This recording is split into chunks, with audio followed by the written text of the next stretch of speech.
Doamne ajută, stimați telespectatori, și fiți bineveniți la o nouă ediție a emisiunii noastre în această perioadă în care ne apropiem cu pași repezi de prima săptămână și de fapt de debutul postului Paștelui, o perioadă în care vom avea vreme de 40 de zile posibilitatea să medităm la ceea ce înseamnă jertfa Mântuitorului și mântuirea noastră, la ceea ce înseamnă felul nostru de a fi și la modul în care ne comportăm pentru a fi vrednici de numele pe care îl purtăm, acela de creștini. Îi spunem bun venit și invitatului nostru din această seară, Părintelui Neaga Sorin Vasile, de la parohia Fizieș. Dumnealui a mai fost în emisiunea noastră, deci știe despre ce este vorba. Ne bucurăm că s-a reîntors și pentru cei care eventual, Părinte, nu au reușit să vă urmărească în prima emisiune în care ați fost în urmă cu ceva timp, vă rugăm să vă prezentați, să spuneți câteva vorbe despre dumneavoastră. Da, bună seara și mulțumesc, Părinte Diacon, pentru prezentare. Numele meu este Sorin Vasile Neaga, sunt preot în parohia ortodoxă Fizieș, din protopopiatul și Mleul Silvaniei. Sunt originar din satul Drighiu, sunt un sălăjan.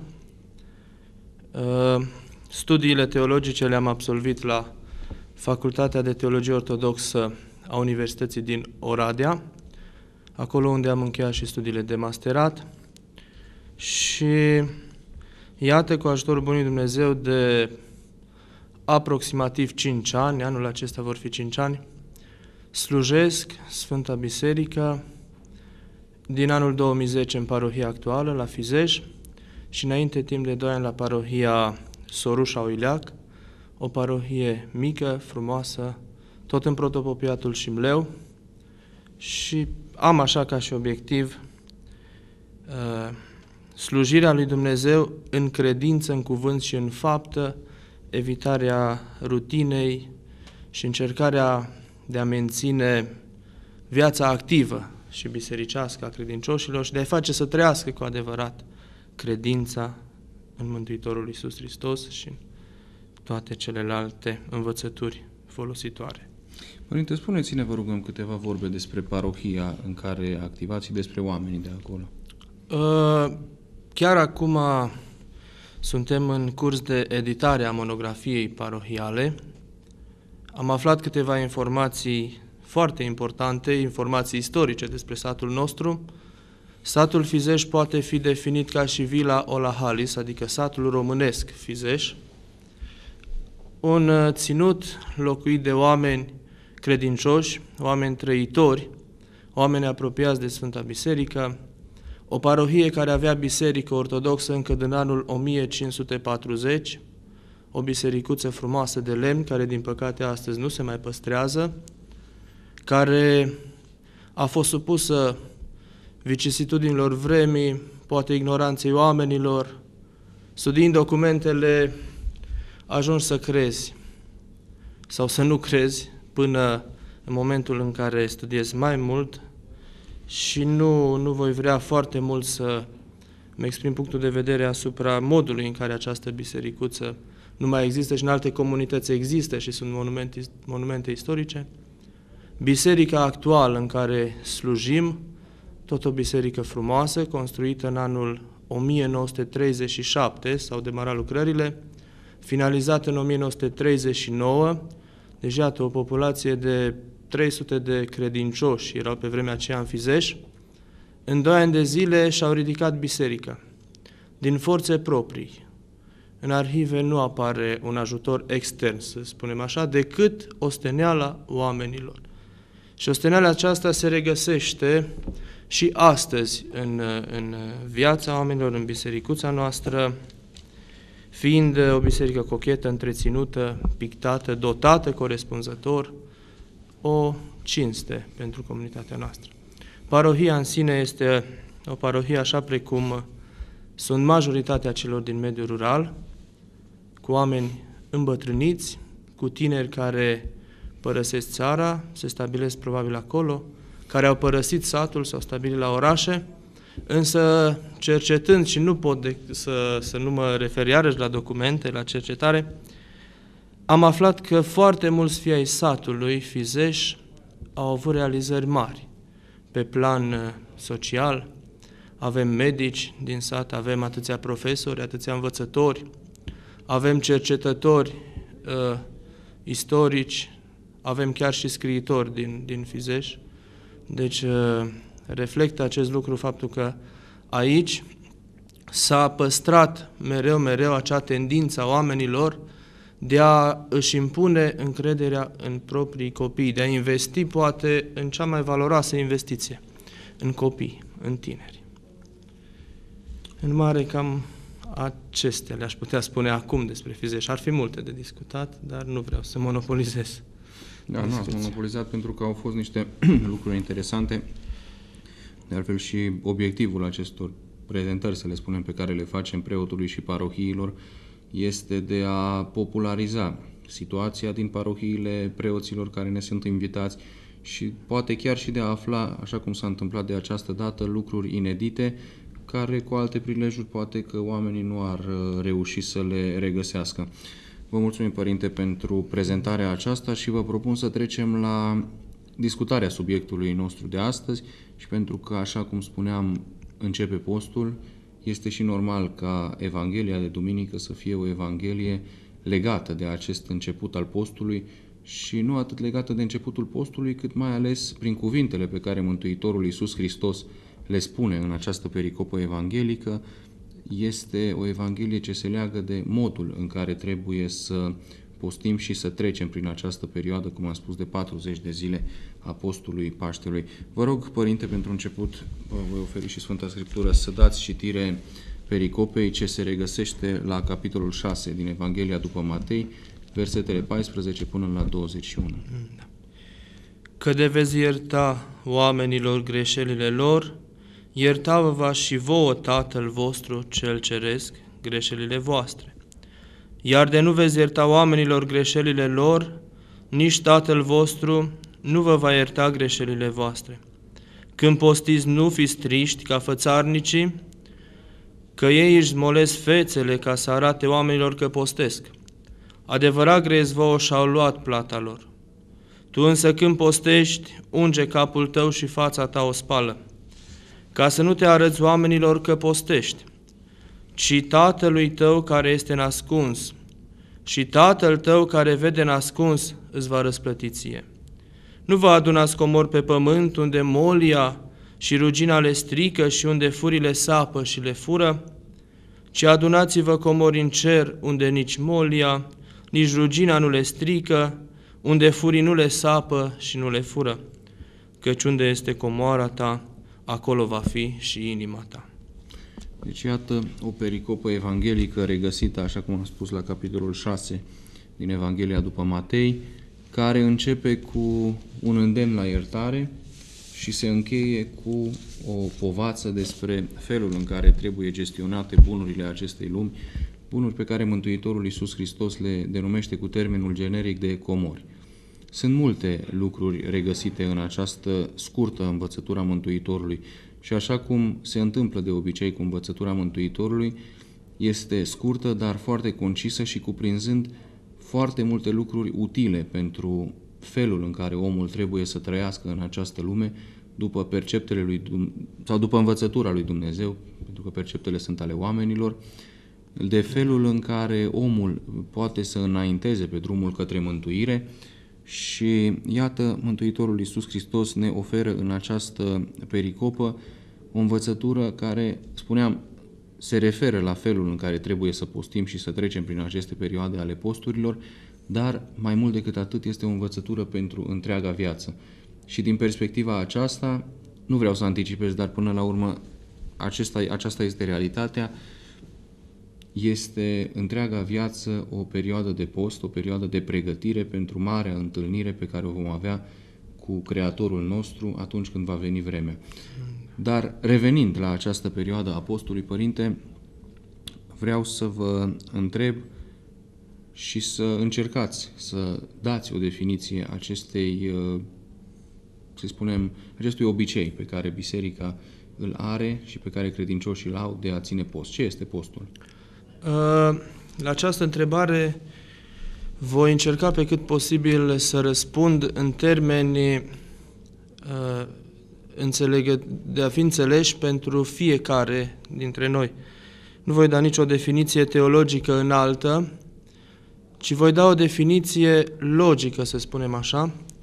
Postul este acea abținere a omului de la cele ale mâncării, de la alimentație, de la o parte a alimentației, pe de o parte, și pe de cealaltă parte este și o perioadă de meditație profundă a sufletului. Ați spus abținere și n-aș vrea să mergem mai departe până când nu vom defini de ce este necesară această abținere. Putem să o privim și în sensul de penitență pentru păcat. De fapt, omul, fiind creat după chipul și asemănarea lui Dumnezeu, a fost creat bun. Dar strămoșul nostru, Adam, împreună cu Eva, au greșit, neascultând porunca lui Dumnezeu. Și atunci a venit în lume păcatul strămoșesc, cu efectele sale, moartea, boala, osteneala, truda, munca, toate celelalte. Și de aceea omul, prin firea sa, prin firea păcatului strămoșesc cu care se naște, și care, desigur, în taina botezului este șters, necesită în cursul vieții sale o anumită penitență. Abținerea o putem privi iarăși în chip material. Putem privi într-adevăr postul ca o dietă, dar nu numai. Postul este o dietă a trupului, dar și o purificare a sufletului în egală măsură. Cele două tipuri de post, trupesc și sufletesc, merg mână în mână. Dacă pe partea trupească pot exista anumite pogorăminte, anumite înlezniri de la abținere adresate oamenilor în vârstă, călătorilor, oamenilor bolnavi care depind de un anumit tratament, postul sufletului nu trebuie să lipsească din postirea niciunuia dintre noi, dacă putem să spunem așa. Iar postul sufletului înseamnă trăirea cuvântului Evangheliei Mântuitorului nostru Iisus Hristos, aplicarea în viața noastră nu le-am putea numi prescripții, ci a anumitor normative de viață. Așa cum Mântuitorul ne spunea, eu sunt calea, adevărul și viața, așa este și întreaga Sfânta Evanghelie, un normativ de viață. Nu se poate, Părinte, fără post să trăim, pentru că este totuși un efort pentru cel care ține acest post. Vorbeam despre postul material, în primul rând, postul acesta fizic, în cadrul căreia ne privăm organismul de anumite alimente, în primul rând, dar și de alte lucruri, astfel încât el se prezintă ca un efort omului.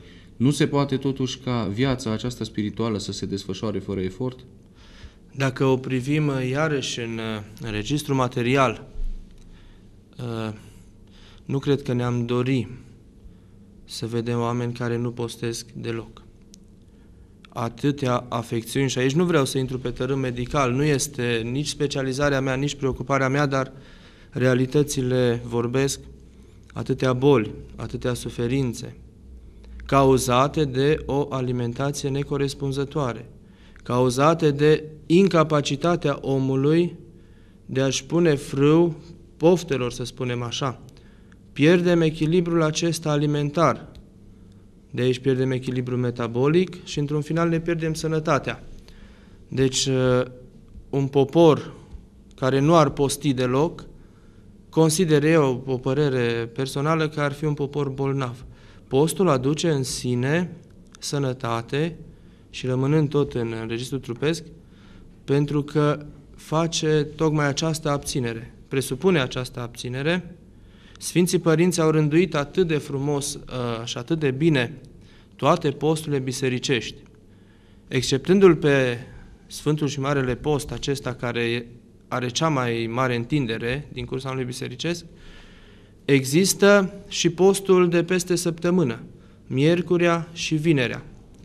Și iată, după câteva zile în care omul consumă o mulțime de alimente de-a dreptul istovitoare pentru trup, pentru sănătate, pentru organele interne, O zi de post este ca și o gură de oxigen, să spunem așa, tocmai pentru trupul nostru. Avem datoria să ne păstrăm trupul sănătos, pentru că trupul este templul Duhului Sfânt, ne-a fost dat în gestiune, să spunem așa, deci nu este al nostru și atunci trebuie să-l îngrijim. Din această îngrijire face parte și postul. Bun, dar dacă ar fi fost vorba doar despre această îngrijire a trupului, poate că, zic și eu o părere, ar fi fost mai potrivit să se recomande sportul sau mișcarea sau activități de genul acesta. Care este totuși esența postului vis-a-vis de această abținere? Pentru că am pornit cu această întrebare de la următoarea premiză. Este foarte interesant felul în care trupul omului funcționează. Adesea, atunci când avem tot ce ne trebuie, ajungem, așa cum ați spus, să suferim, dat fiind faptul că, sigur, îl îngreunăm cu alimente nepotrivite, care la rândul lor creează alte probleme, dezechilibrări chimice și toate acestea au repercursiuni ce se traduc prin instaurarea bolii în el.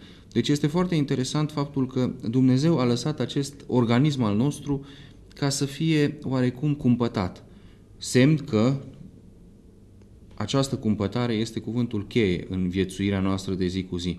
Dar pentru că și sufletul este tot o parte a trupului nostru, o parte complementară a ființei noastre, să spun, nu a trupului neapărat, deci este complementar trupului, el funcționează oarecum identic.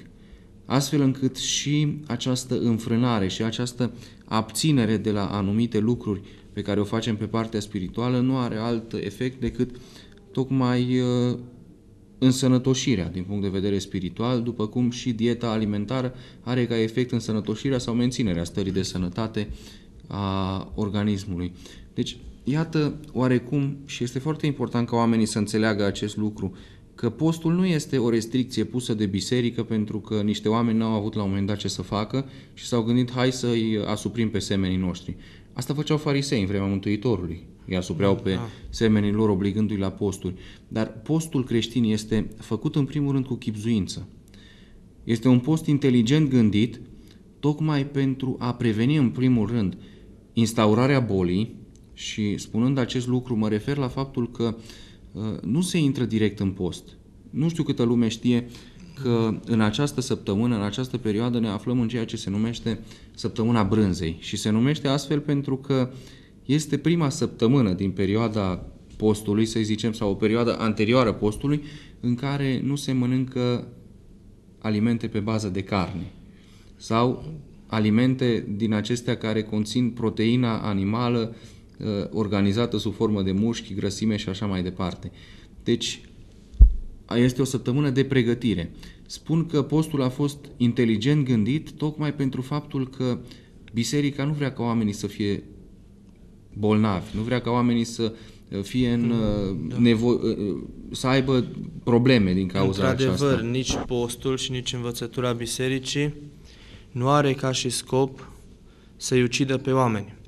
Greu se înțelege astăzi de către unii dintre noi, din păcate, că biserica ar avea niște prescripții ofensatoare sau restrictive la adresa omului. Revin, biserica prin post nu urmărește să ucidă trupul, ci să ucidă păcatul din suflet. Este un lucru cheie și un lucru foarte interesant. Toate aceste normative pe care ni le dă nu doar pentru că, așa cum spuneați, Părinte Diacon, la un moment dat cineva s-a gândit să mai impună o regulă în plus.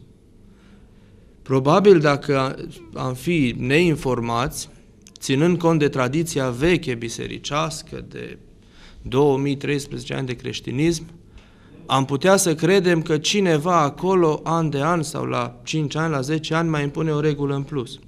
Însă postul nu-l putem privi așa. Postul trebuie să vină ca un sprijin în viața omului. Am vorbit despre partea de susținere a sănătății, evitarea anumitor boli, mai decât noi să ajungem, spunea cineva, să ne dea medicul o rețetă, un regim, Mai bine să urmăm rânduiala postului, că nu vom ajunge probabil sau doar la vârste mai înaintate să urmăm rețeta medicului sau un regim din partea medicului. Și în alte ordine de idei, pornim de la trup. Trupul fiind templul Duhului Sfânt este o casă pentru suflet. O viață întreagă, Dumnezeu știe cât, fiecare în funcție de cât are datul, să spunem așa, trupul și sufletul conviețuiesc. Însă, din păcate, se întâmplă adesea ca trupul să fie o închisoare pentru suflet. Și atunci, iarăși vine efectul benefic al postului, că mai atenuează pornirile păcătoase ale omului. Ce ar însemna nepostirea, că mă întrebați adineauri, ar însemna în primul rând patima îmbuibării. Sfinții Părinți ai Bisericii spun că din patima îmbuibării ar porni toate celelalte păcate și s-ar lega precum lanțul, unul de celălalt, până când l-ar duce pe om în neant, în iad. Desigur, alți Sfinți Părinți spun că patima mândriei ar fi cea mai gravă. Dar revenind la patima îmbuibării,